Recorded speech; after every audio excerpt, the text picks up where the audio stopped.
Señores, tengan ustedes muy buenas noches, buenos días, buenas tardes, independientemente en la hora en que vean esta presentación. El Instituto de NIF en esta oportunidad presenta el seminario virtual de introducción de actualización de normas internacionales de información financiera para pymes. Tenemos en plataforma a la doctora Nail Ruiz Saavedra de Colombia, contadora pública de la Universidad Nacional de Colombia, especialista en NIF de la Universidad Pontificia Javeriana y certificada en NIF por ICAUI, diplomado en normas internacionales de auditoría financiera, senior de consultoría en NIF en diagnóstico e implementación de normas internacionales de información financiera, conferencista y docente universitaria sobre temas relacionados con normas internacionales de información financiera. Para nosotros, como siempre, es un gran honor, un privilegio poder contar con el apoyo y colaboración de la doctora Nail a favor de nuestros suscriptores. Doctora Nail, ¿cómo está? Muy buenas noches, encantado de tenerte aquí en plataforma. Tiene el micrófono habilitado y iniciamos nuestro curso de introducción a lo que será nuestro curso de especialización de NIF para pymes. Muy buenas noches para todos. El día de hoy vamos a hacer un pequeño resumen sobre la norma internacional de información financiera para pequeñas y medianas empresas, es decir, para aquellas empresas que no cotizan en bolsa. Este estándar se puede decir que es un resumen de las normas internacionales de información financiera. Entonces, comencemos. Entonces, lo primero que nosotros vamos a analizar es cómo está estructurado el estándar. Es incorrecto que hablemos de las normas. ¿Por qué? Porque aquí hablamos de una sola norma que tiene 35 secciones. Es decir, vamos a tener una sección donde nos habla del marco conceptual, es decir, conceptos y principios generales.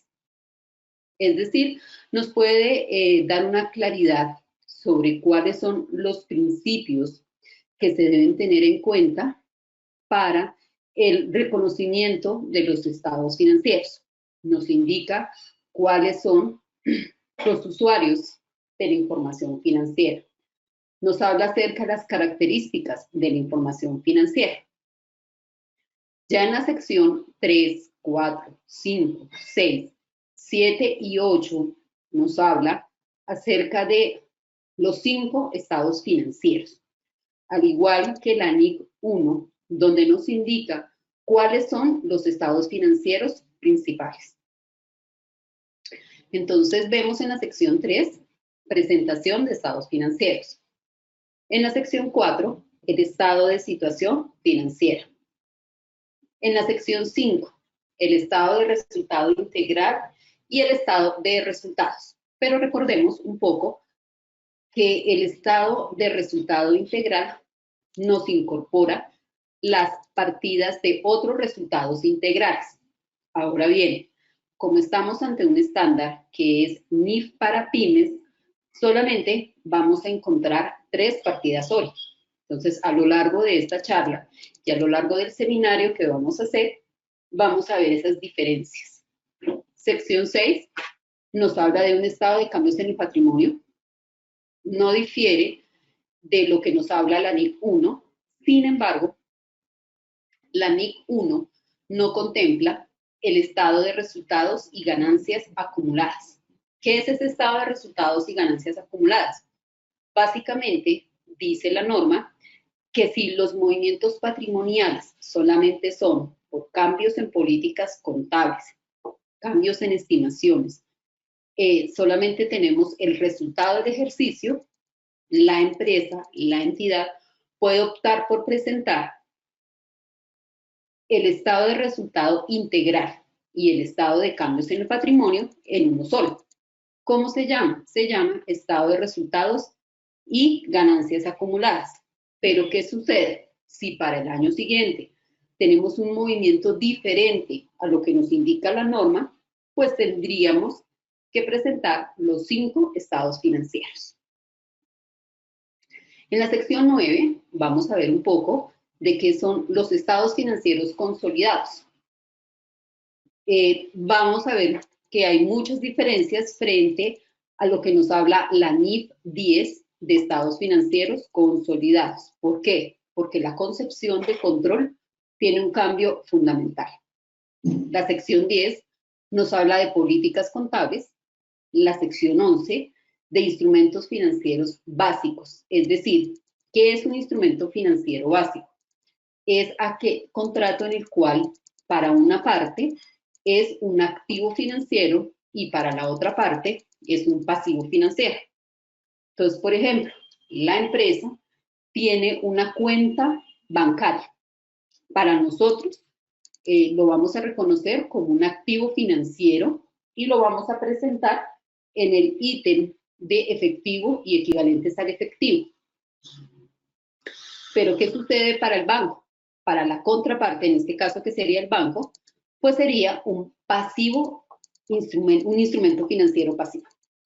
La sección 12 nos habla de otros temas relacionados con los instrumentos financieros. Entonces, aquí, cuando veamos esta sección más a fondo, básicamente estaríamos hablando de instrumentos financieros que se miden a valor razonable. La sección 13 habla de inventarios. No difiere mucho de lo que nosotros ya hemos visto en la NIC 2 de inventarios. La sección 14, inversiones en asociadas. Recordemos un poco lo que nos dice la NIC 28, que las inversiones en asociadas y negocios conjuntos se miden por el método de participación patrimonial. ¿Cuál es la diferencia frente a la sección 14, que nos habla de inversiones en asociadas, y la sección 15, inversiones en negocios conjuntos? Básicamente la diferencia radica en que inversiones en asociadas y negocios conjuntos en NIF para pymes hay opción de elegir, es decir, podemos medir esa inversión por método de participación patrimonial, podemos medirla bajo el modelo de costo o bajo el modelo de valor razonable. También tenemos la sección 16, propiedades de inversión. Propiedades de inversión también tiene unas diferencias sustanciales frente a lo que nosotros observamos en la NIC 40. La sección 17, propiedad, planta y equipo, con la última actualización, porque en este momento hay otra actualización de la NIC para pymes que en este momento está en discusión, para la versión año 2015 se incorporó el modelo de valor razonable en la NIF para pymes. Es decir, antes de la versión 2015, bajo el estándar de NIF para pymes, las propiedades, planta y equipo se medían únicamente al costo. Ya en la nueva versión se miden al costo o al valor razonable. Ya es elección de política contable. Igual como nos indica la NIC 16 de las normas internacionales. La sección 18 nos habla de activos intangibles distintos de la plusvalía. La sección 19, combinaciones de negocio y plusvalía. La sección 20 nos habla de arrendamientos, pero esta sección 20 de arrendamientos tiene un reconocimiento contable muy parecido a lo que teníamos en la NIC 17. Es decir, si hay transferencia de riesgos y ventajas inherentes de acuerdo a una serie de requisitos, estaríamos ante un arrendamiento financiero. De lo contrario, se contabiliza como un arrendamiento operativo. Entonces, esta sección 20 nos va a recordar un poco de cómo se manejaban los arrendamientos en la NIC 17. La sección 21 nos habla de provisiones, la sección 22, pasivos y patrimonio, la sección 23, ingresos de actividades ordinarias. Esta sección está cimentada sobre las bases de la NIC 18, la cual ya fue derogada y ya sabemos todos que en ese momento el reconocimiento de ingresos en NIF plenas es la NIF 15. La sección 24, subvenciones del gobierno. Sección 25, costos por préstamos. Sección 26, pagos basados en acciones. Sección 27, deterioro del valor de activos. Sección 28, beneficios a empleados. Sección 29, impuesto a las ganancias. Sección 30, conversión de la moneda extranjera. Sección 31, hiperinflación. Sección 32, hechos ocurridos después del periodo sobre el que se informa. Sección 33, información a revelar sobre partes relacionadas. Sección 34, actividades especiales. Y quizás es la sección más importante, la sección 35, transición a la NIF para pymes. ¿Por qué digo que es la sección más importante? Porque en el momento cero en que su empresa está pasando de los principios de contabilidad anteriores a la NIF para pymes, usted debe elaborar un estado de situación financiera de apertura. Pero ¿cómo debemos elaborar ese estado de situación financiera de apertura? Tenemos que elaborarlo con base en los criterios establecidos en la sección 35. Entonces, ¿qué tenemos acá? Vamos a ver un pequeño recuento de cómo se inició la NIF para pymes. Básicamente, esta obedece a que no todas las empresas a nivel internacional, a nivel mundial, y sobre todo para aquellas donde el IASB emitía normas internacionales, es decir, en esa época en Europa, todas las empresas no cotizaban en bolsa, es decir, que no tenían la obligación pública de rendir cuentas. Habían otro tipo de empresas que no cotizaban en bolsa y que necesitaban básicamente que también se estandarizara la forma de llevar sus estados financieros. Entonces, lo que básicamente el IASB en el julio del 2009, lo que buscó es dar respuesta a cómo esas empresas que no cotizaban en bolsa podían presentar y preparar y presentar sus estados financieros de una forma estandarizada, pero teniendo en cuenta que no era el compendio completo de las normas internacionales, sino era algo más pequeño, más frente a costo-beneficio, más asequible a ese tipo de entidades. ¿Esto qué significaría? Que a nivel internacional vamos a tener las empresas que cotizan en bolsa, quienes aplican NIF plenas, y las empresas que no cotizan en bolsa, es decir, aquellas que no tienen la obligación pública de rendir cuentas, y ellas deben aplicar NIF para pymes. ¿Por qué? Básicamente lo que se buscaba era la comparabilidad de la información financiera. ¿Para qué? Para que una empresa que no cotiza en bolsa, o una pyme, como ellos la denominaron, pudiera acceder a los préstamos bancarios, pudiera ser comparable su información financiera, no solamente dentro de su país, sino con posibles proveedores extranjeros, etcétera, fuera del país. También para tener experiencia frente a las firmas de capital de riesgo y las agencias de calificación crediticia. Como lo había comentado anteriormente, básicamente la naturaleza y el grado de diferencia entre las NIF completas y la NIF para pymes es por el análisis de costo-beneficio. Es decir, cuando veamos cada una de las secciones, nos vamos a dar cuenta que la NIF para pymes es algo orientado precisamente a eso, orientado a que el usuario de la información, en este caso el preparador de la información financiera, pueda realizar esos estados financieros sin la complejidad que implica, por ejemplo, las NIF plenas. El IASB concluyó que la relación costo-beneficio debe evaluarse en relación con las necesidades de información de los usuarios de los estados financieros de una entidad.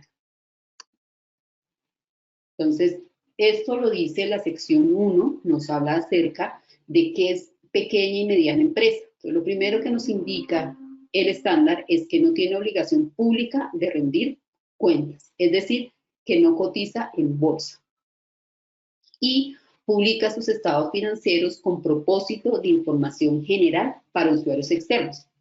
Es decir, que se dirige a satisfacer las necesidades de un amplio espectro de usuarios. No se prohíbe que una subsidiaria cuya controladora utilice NIF completas o que forme parte de un grupo consolidado que utilice NIF completas, pueda utilizar la NIF para pymes. ¿Por qué? Porque en el momento de consolidar información es mejor que esa subsidiaria, aunque no cotice en bolsa, ya presente su información bajo los criterios de las NIF plenas. Pero esto ya es a nivel de la política contable corporativa del grupo. ¿Para qué? En aras de poder hacer una consolidación de estados financieros pues de una forma mucho más fácil. Entonces no es camisa de fuerza. ¿Qué es un activo no corriente mantenido para la venta? Entonces vamos a ver un poco las diferencias entre plenas y pymes. La NIF 5 nos dice que se debe medir al menor entre el importe en libros y el valor razonable menos los costos de venta. No vamos a practicar depreciación. ¿Por qué? Porque estamos clasificándolo como mantenido para la venta. Pero la NIF para pymes no tiene un estándar donde nos indique qué hacer con un activo no corriente mantenido para la venta. Simplemente en una parte de la sección 16 nos dice que debemos tener en cuenta el deterioro de valor, pero no nos indica qué debemos hacer. En este caso específico, ¿qué deberíamos hacer si nuestra empresa no cotiza en bolsa, pero manejamos el concepto de activos no corrientes mantenidos para la venta? Si nos remitimos a la sección 10 de políticas contables, ¿qué es lo que nos dice la sección 10? La sección 10 dice, busque el hecho económico en el estándar. Entonces, vamos al estándar a buscar el hecho económico, que es cómo debemos reconocer un activo no corriente mantenido para la venta. La NIF para pymes simplemente nos dice que debemos realizar una evaluación de deterioro de valor, pero no nos dice cómo medirlo. Dice la sección 10, entonces vaya a la NIF plena que sí tenga ese concepto. Entonces nosotros en el momento en que estemos elaborando, estemos revisando si somos auditores externos, debemos verificar cómo se estructuró esa política contable. Y si esa política contable, muy bien lo dice la sección 10, no tiene ese concepto dentro de la NIF para pymes, pues nos vamos a remitir a la NIF que sí lo contempla. Y eso lo dejamos por escrito. Diferente es, caso específico, costos por préstamos. ¿Por qué? Porque es que costos por préstamos, el NIC 23 dice que de acuerdo a unas características lo podemos capitalizar. Pero en pymes no hay ese tipo de características. Es sencillamente hay que llevarlo al gasto. Ahora bien, ¿esto qué significaría? Significaría que si yo soy, por ejemplo, un constructor de apartamentos, no cotizo en bolsa y para construir mis apartamentos yo tengo que endeudarme, pues esos costos por préstamos, dice la NIF para pymes, no las puedo capitalizar, tengo que llevarlos al gasto. Yo no puedo, dentro de mi política contable, decir que acojo NIF 23. ¿Por qué? Porque es que la NIF para pymes lo dice, debe cargarse el gasto. Entonces, hago esa claridad porque yo no puedo tomar unas secciones que me convengan de NIF para pymes y lo que no me convenga, entonces traer lo que dice el estándar de NIF plenas. ¿Listo? Entonces, para que por favor tengamos en cuenta eso. Si eres pymes, es porque no cumple las características, excepto que dice la norma. Incluso acá en Colombia, cuando se hizo la implementación de NIF para pymes, se permitió que aquellas empresas vieran la viabilidad. Si querían presentarlo, su información financiera, su estado de situación financiera de apertura con plenas. Entonces, de acuerdo a esa viabilidad, caso específico, los constructores. Si yo soy un constructor, sé que no cumplo los criterios para aplicar plenas, pero sé que por cuestión de la realidad económica, el costeo de esos préstamos para construir esa edificación, me sale mejor desde el punto de vista de presentación, de la esencia sobre la forma de la información, porque recordemos, tenemos que tener en cuenta lo que nos dice el marco conceptual decisión de la gerencia. Entonces lo que vamos a hacer es aplicar plenas, pero plenas completamente en toda nuestra información financiera. Inversión en asociada. Entonces ya sabemos, ya lo había comentado, debe medirse bajo el método de participación y en pymes pues tenemos 3 formas de causar. Propiedades de inversión. Es una elección de política contable entre el valor razonable o el modelo de costo. Para pymes debemos medirla al valor razonable con cambio en resultados, tanto en su reconocimiento inicial como en su reconocimiento posterior. Activos biológicos. Se supone que el valor razonable puede medirse de forma fiable. O sea, un activo biológico, la NIC 41 supone que ya tenemos ese valor razonable. Pues, por lo tanto, tenemos que reconocerlo a ese valor razonable. A diferencia de NIC pymes, que nos indica que siempre y cuando ese valor razonable se determine fácilmente, sin costo o esfuerzo desproporcionado. Ahí vamos a ver las diferencias frente a lo que para la NIF para pymes implica sin costo o esfuerzo desproporcionado. Esto, aparte de información financiera, lo vamos a encontrar en el marco conceptual de las NIF plenas. Entonces vamos a encontrar quiénes son los usuarios, ya sabemos quiénes son los usuarios, sabemos que está por un lado el gobierno, los clientes, los proveedores, los accionistas, los empleados, etcétera, etcétera.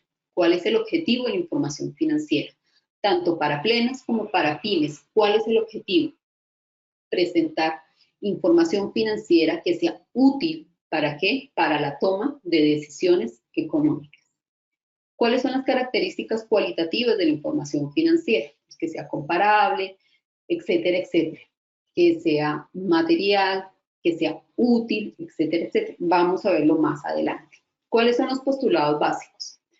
La hipótesis de negocio en marcha y contabilidad de causación o de venta. ¿Cuáles son los elementos de los estados financieros? Entonces, ¿qué es activo? ¿Qué es pasivo? ¿Qué es patrimonio? ¿Qué es ingreso? ¿Qué es gasto? ¿Cuáles son esas normas básicas? Pues vamos a ver el reconocimiento, cómo vamos a reconocer, cómo se miden esos hechos económicos y cómo se revela. Ya sabemos quiénes son esos usuarios de la información financiera. Tenemos el gobierno, organismos de control, inversionistas, empleados, prestamistas, proveedores, público en general, etcétera, etcétera. El objetivo de los estados financieros, como ya les había comentado, básicamente es que sea útil para la toma de decisiones económicas, que es como el objetivo de la información financiera, y adicional, mostrar los resultados de la administración llevada a cabo por la gerencia y la gestión de esos recursos. ¿Por qué? Porque quien define la forma de cómo reconocer el hecho económico es la gerencia. ¿A través de qué? A través de ese manual de políticas contables. El contador o el preparador de la información financiera lo que hace es plasmar en esas políticas que la gerencia ya ha avalado, que ya ha dicho sí, estamos de acuerdo, ya ha hecho el análisis económico previo de cómo puede impactar en los estados financieros. Caso específico, el ejemplo del constructor, lo que les estaba comentando de él, esa empresa constructora. ¿Cuáles son las características cualitativas de la información financiera? Que sea fiable, que sea relevante, comparable, oportuna, verificable y comprensible. Es decir, que mi información financiera refleje la realidad económica de la compañía. Es decir, si yo tengo cuentas por cobrar por 1.500, colóquele dólares, euros, soles, pesos colombianos, el valor que usted sea, que realmente sean 1.500 que reflejen la realidad económica y no 1.500 con un deterioro de cartera que no se ha medido. ¿Por qué? Porque no hemos visto esos indicadores de deterioro que hacen que el valor real de esa cartera disminuya en un 15, 20, 30%. Eso depende de qué? De la gestión de cartera, depende de cómo se está desenvolviendo el mercado. Entonces, a eso es a lo que se refiere esas características cualitativas de esa información financiera. Como su fin último, su objetivo es que sea útil a la toma de decisiones financieras, pues lo que yo tengo que reflejar en mis estados financieros es hechos económicos fiables, relevantes. ¿A qué se refiere esa relevancia? A la materialidad, que sean comparables. Cuando se está definiendo la forma de presentación, cuando se está definiendo las políticas contables de la empresa, tenemos que mirar siempre que sean comparables. Uno no puede comparar manzanas con tomates, uno tiene que comparar manzanas con manzanas. Es decir, para este año, supongamos que nosotros vamos a reconocer la inversión en asociada, tenemos una asociada, es decir, donde tenemos influencia significativa, tenemos un porcentaje de participación del 20-25%, y vamos a reconocerla por método de participación patrimonial o el método de patrimonio. Al año siguiente, para que esa inversión sea comparable, pues tengo que mantener la forma de medición. Que sea oportuna. Claro, los hechos económicos se reconocen en el momento en que ocurren. Cuando hacemos un cierre contable, nosotros tenemos que reconocer absolutamente todos los hechos económicos. No podemos permitir que al año siguiente o después de la fecha de cierre nos traigan factura de venta o factura de compra de hechos que ocurrieron en el año anterior. Que sea verificable. Siempre, absolutamente todos los hechos económicos deben ser verificables. Por ejemplo, si la empresa tiene una demanda en contra, ¿qué debemos hacer?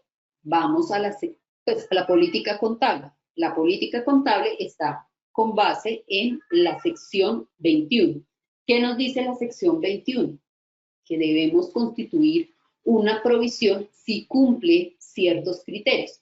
Pero para saber si esa provisión debemos incorporarla en los estados financieros, pues debemos hablar con las personas que saben ese tema. En este caso específico sería el abogado, el asesor jurídico de la compañía, que nos digan el nivel de probabilidad y el valor que podría la empresa a futuro tener que pagar por ese concepto de esta demanda.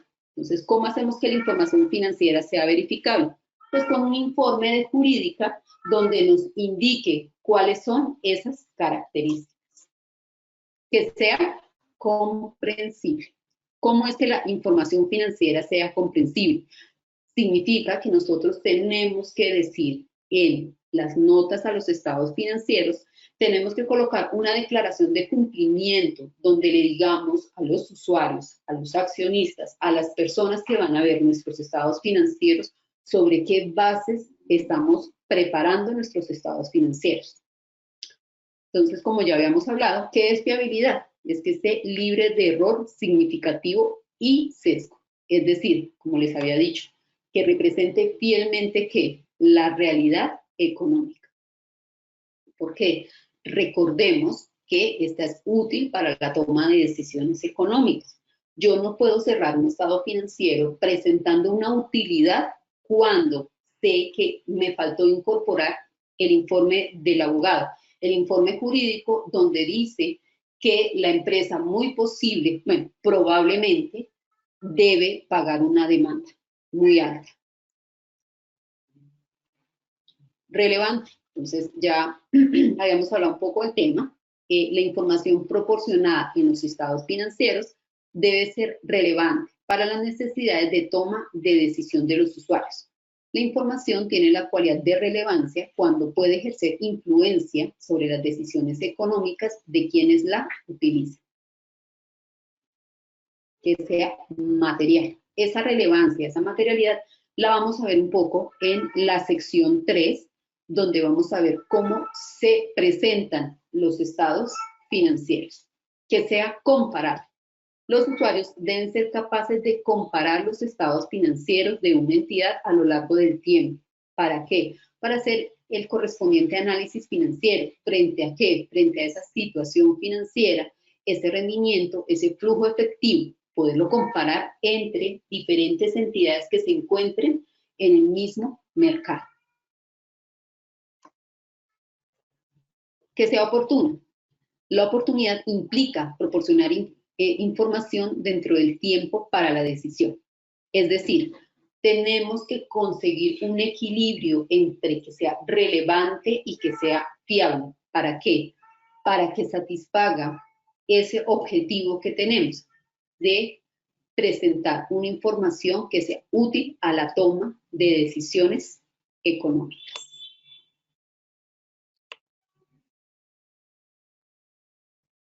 Materialidad, ya lo habíamos comentado. Las omisiones o inexactitudes son materiales si influyen la toma de decisiones económicas. Depende de la magnitud y la naturaleza del error. Esta materialidad también tiene mucho que ver con la corrección de cifras. ¿Por qué? Porque supongamos que llevamos 2, 3, hasta 4 años cometiendo un error en la causación de la depreciación. El sistema de pronto no está haciendo bien esa causación. ¿Ese qué efecto va a tener? El efecto es que si es material, es decir, que si tiene una importancia relativa, muy posiblemente yo tenga que reexpresar los estados financieros porque estoy ante un error. Es decir, tengo que decirle al directorio, tengo que decirle a la junta directiva, señores, llevamos 3 años o llevamos 4 años presentándole estados financieros erróneos porque estamos causando una depreciación menor o mayor, es decir, que en el momento en que estamos determinando nuestra utilidad del ejercicio, se ha visto afectada de una forma material. A eso se refiere la materialidad. Entonces es muy importante que la compañía siempre determine la materialidad. Normalmente lo hace es el auditor externo, pero ese es el análisis que hace él allá desde el punto de vista de revisión de la información financiera. Pero desde el punto de vista de preparador de la información financiera, también tengo que analizar esa materialidad. ¿Para qué? Para agrupación de datos, que es lo que tenemos en pantalla, es decir, para presentar por separado cada clase significativa de partidas similares. Cuando yo estoy estructurando esa presentación de estados financieros, no es como el preparador, es decir, como el contador o la persona encargada quiera presentarlos. No, venga, señor gerente, ¿cuál es la información que usted quiere presentar? ¿Cómo quiere presentar propiedad, planta y equipo? Supongamos que somos una empresa manufacturera. Nuestro mayor porcentaje de activos está dentro de propiedad, planta y equipo. ¿Cómo lo queremos ver? Lo queremos ver segmentado, por ejemplo, por las zonas, lo queremos ver reflejado de pronto por la clase de maquinaria o clase de activos fijos que tiene la compañía. Entonces ya esa información debe tener en cuenta esa materialidad, pero para la empresa, o sea, ¿cómo queremos presentar esa información? Esto también lo habla el marco conceptual de las NIF-PENAS acerca de la compensación. La entidad no puede compensar activos con pasivos ni ingresos con gastos. Siempre se debe informarse por separado, excepto que otra NIF lo permita. En este caso, que alguna otra sección de la NIF lo permita.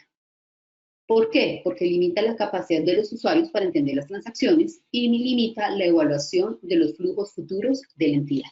Entonces, a lo largo de cada una de las secciones también vamos a analizar. Puede ser que en la sección 29, cuando estemos viendo la sección 29 de impuestos a las ganancias, nos permita hasta qué punto podemos compensar, por ejemplo, activos y pasivos por impuesto diferido se puedan compensar entre los dos y presentarlos, ya sea o como activo o como pasivo por impuesto diferido. La frecuencia de la información. Generalmente debemos presentar el juego completo de estados financieros, es decir, siempre que la norma nos hable, en este caso, cada una de las secciones de la NIF para pymes, cuando nos habla de juego de estados financieros, estamos ante 5 estados financieros. Estado de situación financiera, estado de resultado integral, estado de cambios en el patrimonio, estado de flujo efectivo y notas a los estados financieros. Pero, ¿qué sucede? Si nosotros vamos a cambiar nuestro periodo, por ejemplo, nosotros somos una entidad peruana o somos una entidad colombiana que cierra a 31 de diciembre. Nosotros les presentamos nuestra información financiera en cada uno de nuestros países al 31 de diciembre. Pero, por ejemplo, llega una empresa que es de Holanda, compra nuestro capital. Ya nos convertimos básicamente en sucursal de esa casa matriz en Holanda. Pues ellos cierran sus estados financieros al 31 de agosto. ¿Qué tendríamos que hacer? Pues nosotros, desde el punto de vista de nuestra normativa de nuestro país, pues seguimos presentando nuestros estados financieros al 31 de diciembre, pero en la nota de los estados financieros sí vamos a informar que para efecto de consolidación en casa matriz, pues tenemos que hacer un corte del 31 de agosto del año anterior, del 1 de septiembre del año anterior al 31 de agosto del presente año. Entonces hay que revelarlo. ¿Para qué? Para que esa información no implique que no estamos haciendo información financiera comparable. Se debe mantener la presentación y clasificación de las partidas de un periodo a otro, a menos que cambie la naturaleza de las actividades o una NIF requiera el cambio en la presentación. Entonces, por ejemplo, nosotros en este momento tenemos 3 formas para contabilizar una inversión en asociada, como ya les había comentado. Inversión en asociada por valor razonable, por modelo de costo o por método de participación patrimonial o el método de patrimonio. Supongamos que ahorita hay un cambio en la sección 14 de la NIF para pymes, hace un cambio y todo lo deja por método de participación patrimonial. Entonces, en ese caso específico, ¿qué tenemos que hacer? ¿O qué sucedió, por ejemplo, cuando de la versión año 2009, cuando en la propiedad, planta y equipo solamente la medíamos por modelo de costo y llega a la versión 2015 y nos indica que ese elemento de propiedad, planta y equipo ya lo podemos medir por modelo de costo o modelo de valor razonable? Pues para que la información financiera sea uniforme, ¿qué tenemos que hacer? Como si ese cambio de política contable nunca hubiese ocurrido. Lo vamos a ver más a detalle en la sección 10, donde nos indica qué hacer con un cambio de política contable, qué hacer con un cambio en estimación y qué hacer con una corrección de error. Hay restricciones sobre la información, claro, sobre la importancia relativa, omisión o presentación errónea influye en las decisiones económicas, la parte de la prudencia, el grado de precaución para realizar estimaciones requeridas. Yo no puedo sobrevalorar activos ni subvalorar pasivos. Oportunidad. Entonces, la información tiene que estar disponible para la toma de decisiones. ¿Cómo es el cierre contable de nuestra empresa? ¿De qué información de otras áreas necesitamos para nosotros podernos sentar a preparar los estados financieros? Entonces, vamos a chequear, pues vamos a mirar caja, bancos, ¿quién nos entrega esa información? ¿El área de tesorería? ¿El área encargada de los pagos? ¿Cómo vamos a hacer ese cierre, por ejemplo, de ese ejercicio contable? Necesitamos que para que se cumpla ese concepto de oportunidad, pues la persona encargada de esa área nos entregue la información a tiempo y así con todos y cada uno de los elementos de los estados financieros. Los postulados básicos ya los habíamos hablado, empresa en funcionamiento y base de causación. Entonces aquí, caso específico, lo que sucedió pues, a nivel mundial, como es conocido de todos, lo de la pandemia. Entonces, ¿hasta qué punto al cierre de nuestros estados financieros a 31 de diciembre, la gerencia, porque esto es en cabeza de la gerencia, hizo esa evaluación de hipótesis en marcha? Es decir, la empresa está en capacidad de funcionar, de operar a partir de... Entonces, esto también, recordemos un poco y más adelante lo va a decir, nosotros tenemos que incorporar en nuestras notas a los estados financieros esa evaluación.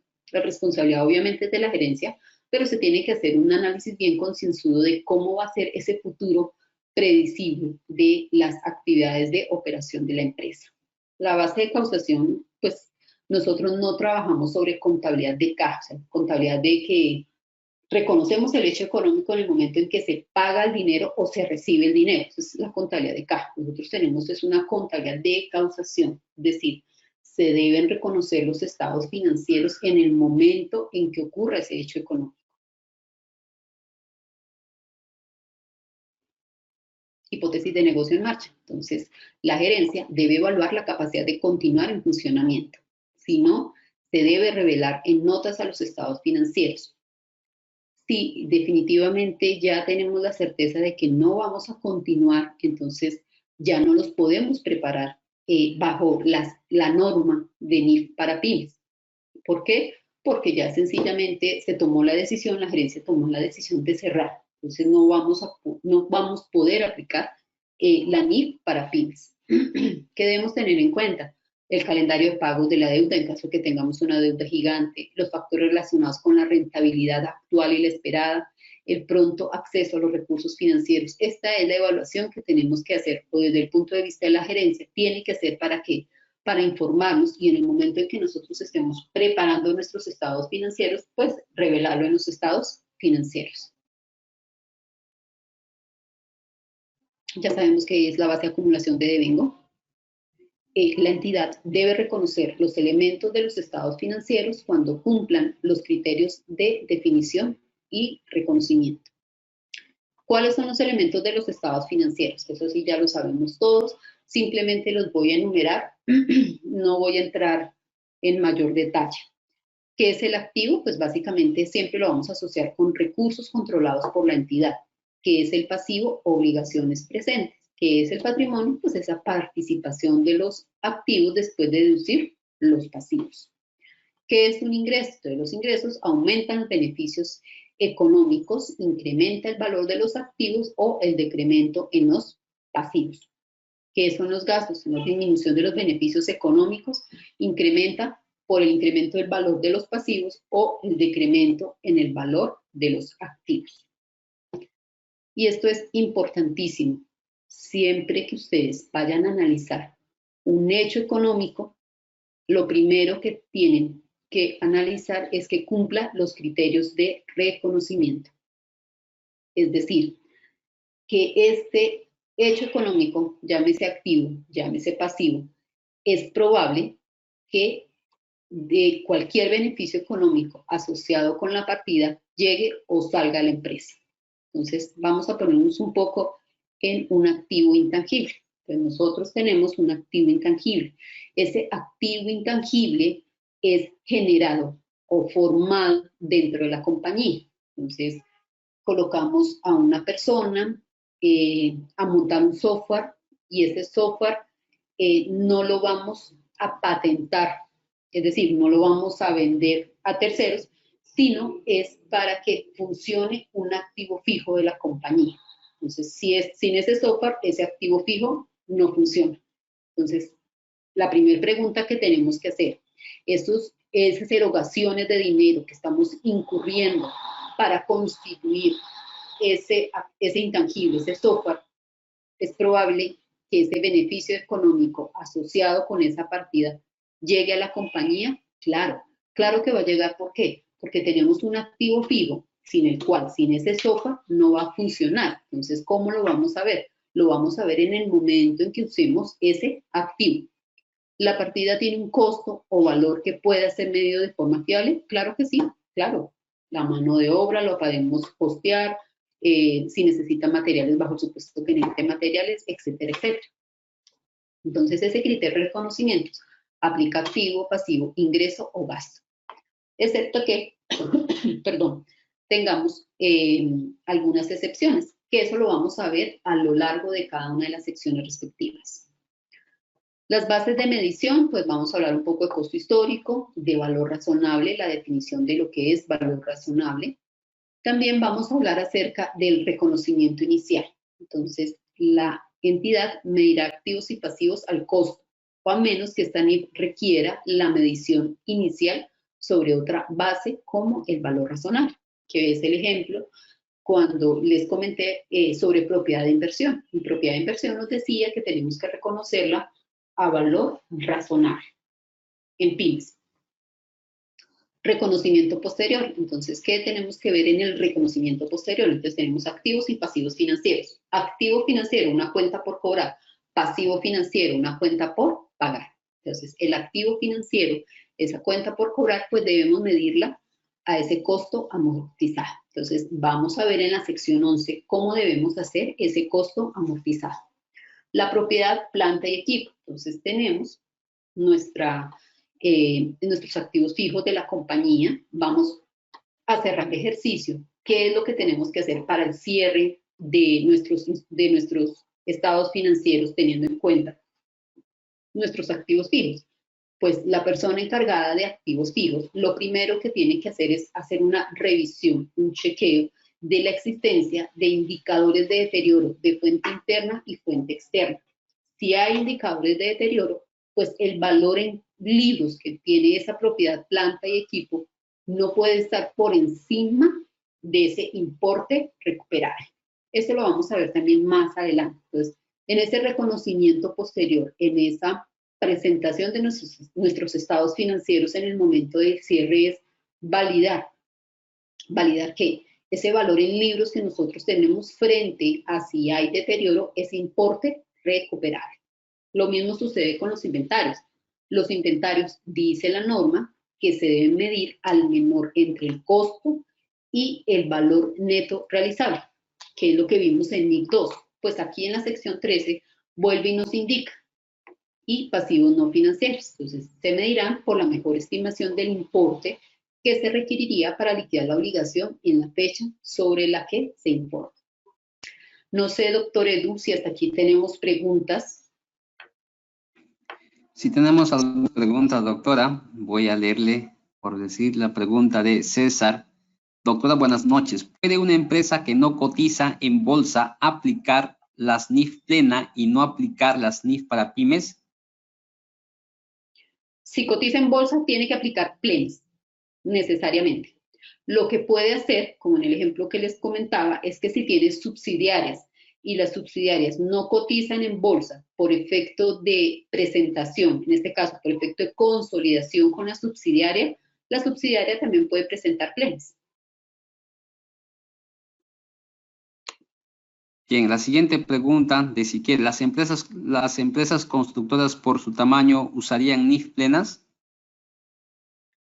Sí, porque hay unos factores, como por ejemplo costos por préstamos. O sea, aquí tendrían que revisar, uno, si se lo permite, por lo menos en Colombia, las empresas constructoras tenían la posibilidad de aplicar plenas. Ya tendríamos que mirar el marco jurídico con el cual se aprueba la NIF para pymes en cada país. En el caso específico de Colombia, sí. ¿Por qué? Porque para construir normalmente ellos necesitaban de crédito constructor, así se llama, créditos para esa construcción. Entonces, dice la norma, cuando la veamos más adelante, la sección 25, nos indica que esos costos por préstamos se llevan directamente a resultados.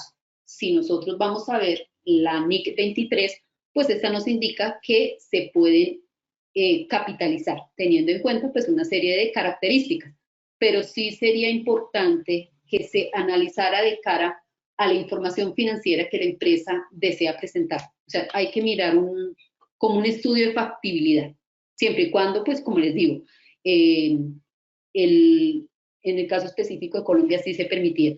No sé si en Perú o en otros países donde vayan a implementar NIF para pymes se permita, porque la regla general es, usted cotiza en bolsa, tiene que aplicar plenas. Usted no cotiza en bolsa, aplica NIF para pymes. Pero sí tendríamos que mirar la normatividad vigente para cada país.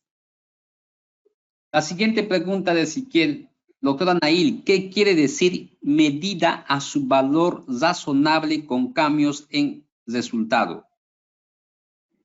Básicamente la traducción de medida a valor razonable con cambio en resultados es que tú tienes un activo, por ejemplo, propiedades de inversión. Entonces tenemos una inversión que es un edificio. ¿Por qué la catalogamos como propiedad de inversión? La catalogamos como propiedad de inversión porque de ese edificio tenemos una renta de capital, es decir, recibimos un arrendamiento.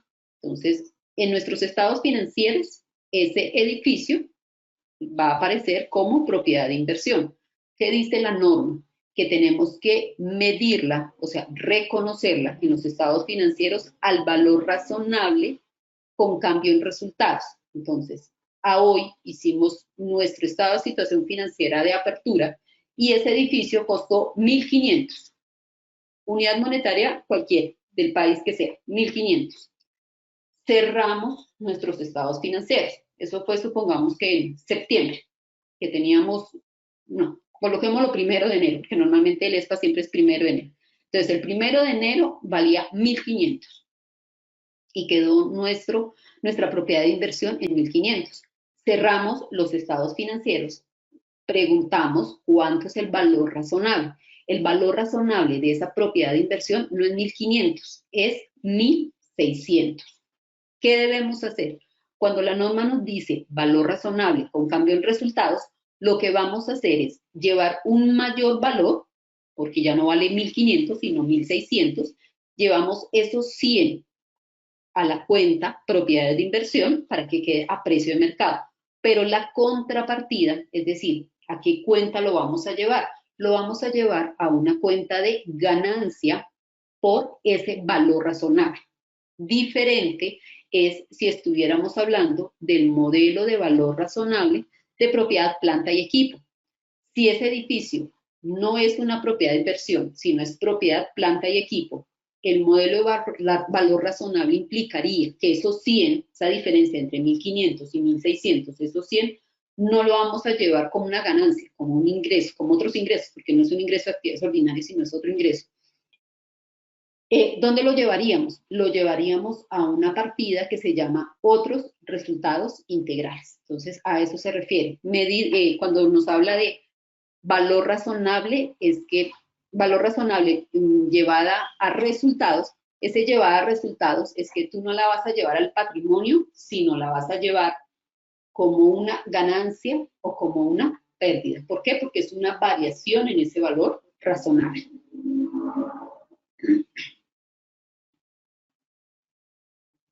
Bien, la siguiente pregunta, más que pregunta, comentario de Leonardo. En la NIF para pymes se debe tener en cuenta la pertinencia de los usuarios de la información y por la restricción de costos o esfuerzos desproporcionados. Sí, totalmente de acuerdo. Era lo que estábamos comentando en la presentación. Siempre vamos a tener en cuenta el costo-beneficio, siempre, y lo vamos a ver a lo largo de las 35 secciones de la NIF para pymes. Gracias por el comentario. Sí, señor, totalmente de acuerdo. Bien, una pregunta más y continuamos, doctora Anaí, ¿le parece? Sí, señor, claro que sí. Tenemos muchas preguntas, pero vamos a dar prioridad al material. Alejandro pregunta, doctora Anaí, cuando comentó sobre los costos financieros se deben llevar al gasto según las NIF para pymes, ¿me puede decir qué respalda eso?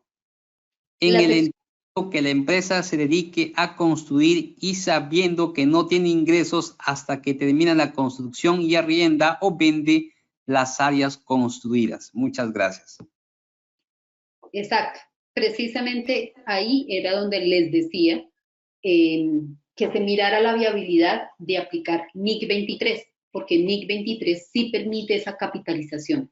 NIC para pymes, sección 25. En este momento no me acuerdo bien el párrafo, el número del párrafo, pero sí, cuando estemos en la sección como tal, cuando estemos en la presentación, podemos ahondar más en el tema. Pero lo que dice la sección 25 de la NIF para pymes es que los costos por préstamos se llevan a resultados. ¿Por qué? Básicamente, recordemos que la NIF para pymes está orientada a empresas que no cotizan en bolsa. Entonces, lo que ellos buscan es simplificar las operaciones. Si vamos a ver la NIC 23, costos por préstamos, entonces, ¿qué es lo que tenemos que hacer? Tenemos que ir a mirar en qué momento ese activo está apto para qué, para que sea utilizado, ya sea porque lo voy a arrendar, ya sea porque lo voy a emplear. Entonces, durante ese tiempo, tengo que mirar cómo voy a capitalizar ese costo financiero, pero ese costo financiero normalmente no viene con una sola tasa, sino viene con diferentes tasas porque puede ser que yo tenga 2, 3 bancos diferentes que me estén apoyando en esa construcción. ¿Esto qué quiere decir? Que por la misma complejidad de la NIC 23, pues lo que hizo el IASBI con la sección 25 es sencillamente no mire lo que dice la NIC 23 y la sección 25 dice a resultados. Por eso les decía, el hecho de que yo sea constructor y yo vaya a implementar NIF para pymes, yo tengo que tener conciencia que todos mis costos financieros, todos los tengo que llevar a resultados. O sea, no puedo, como les decía, una parte de mis estados financieros, realizarla, prepararla en NIF para pymes y tomar, por ejemplo, en este caso específico, la NIF 23.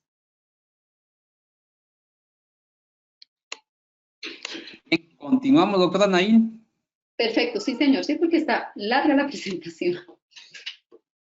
Bueno, entonces vamos a ver la parte de presentación de estados financieros, lo que es en sí, cómo se deben preparar el estado de situación financiera, el estado de resultados integrales, el estado de cambios en el patrimonio, el estado de flujo efectivo y las notas. Entonces, ¿cuál es el objetivo? Establecer esas bases de preparación. ¿Para qué? Para asegurar que los estados financieros sean comparables. Ya sabemos que son estados financieros de propósito general, igual que como tenemos en la NIF 1. Estas definiciones son exactamente iguales a lo que ya habíamos observado en las NIF plenas. Entonces, NIF o IFRS habla de las normas internacionales de información financiera que fueron emitidas por el IASB, sí, Consejo de Normas Internacionales de Contabilidad. Las NIC o IAS fueron emitidas por el IASC Consejo, o sea, IAS Consejo. ¿Listo? Entonces, lo que pasa es que este consejo, un momento en que cambió y ya no emite NIF, sino emite NIF. Las CINIF son interpretaciones de las NIF y las SIC son interpretaciones de las NIC. Entonces aquí están pues las abreviaturas de lo que les estaba comentando ahorita.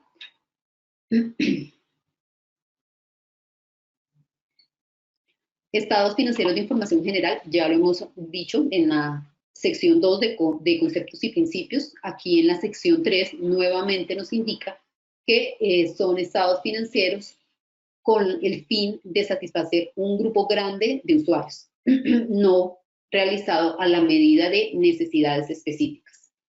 Una de las grandes diferencias entre plenas y pymes, es los otros resultados integrales. Entonces, comprende partidas de ingresos y gastos que no se reconocen en resultados, o sea, no se reconocen ni como ingreso ni como gasto. ¿Dónde se reconocen? Se reconocen dentro del patrimonio. ¿En qué caso? Los cambios en el superávit por revaluación, es decir, la política contable de la compañía que aplica NIF para pymes es que sus terrenos se miden por modelo de valor razonable. Entonces, cerramos nuestros estados financieros. El terreno vale 100 o 200 unidades monetarias más que al inicio del año. Esa variación de ese valor razonable, pues lo vamos a llevar en una partida patrimonial. Ganancias y pérdidas actuariales. Caso específico cuando la empresa tiene la pensión de sus empleados a su cargo, que sería el plan de beneficios definidos. Entonces, en ese caso específico, esas variaciones de esa ganancia o esa pérdida actuarial se llevan al patrimonio. Lo mismo ocurre con las ganancias y pérdidas por conversión de estados financieros de negocios en el extranjero, es decir, empresa ecuatoriana que tiene una filial en Perú. La empresa ecuatoriana tiene que consolidar información con la empresa de Perú. La empresa de Perú es una sucursal, es decir, es un negocio en el extranjero. En el momento en que consolida los estados financieros, por efecto de la diferencia en cambio de la moneda que se maneja en Ecuador frente a la moneda que se maneja en Perú, una presentación de estados financieros, esa diferencia de esa tasa de cambio no se va a llevar a resultados, sino se va a llevar al patrimonio. ¿Por qué? Porque esas fluctuaciones van a hacer que esa inversión que tiene la empresa ecuatoriana en Perú aumenten o disminuyan. Ganancias y pérdidas de inversiones de instrumentos de patrimonio medidas al valor razonable con cambios en otros resultados integrales. Ganancias y pérdidas de instrumentos de cobertura. Entonces, a medida que nosotros vayamos viendo las secciones de la NIF para pymes, pues vamos a ver estos otros resultados integrales. Es muy importante tener en cuenta que para plenas, pues los otros resultados integrales son muchos más. ¿Qué es materialidad? Entonces, la norma nos define qué es materialidad, que son ajustes por reclasificación, son importes reclasificados en los resultados del periodo corriente que fueron reconocidos en otro resultado integral en el periodo corriente o en periodos anteriores.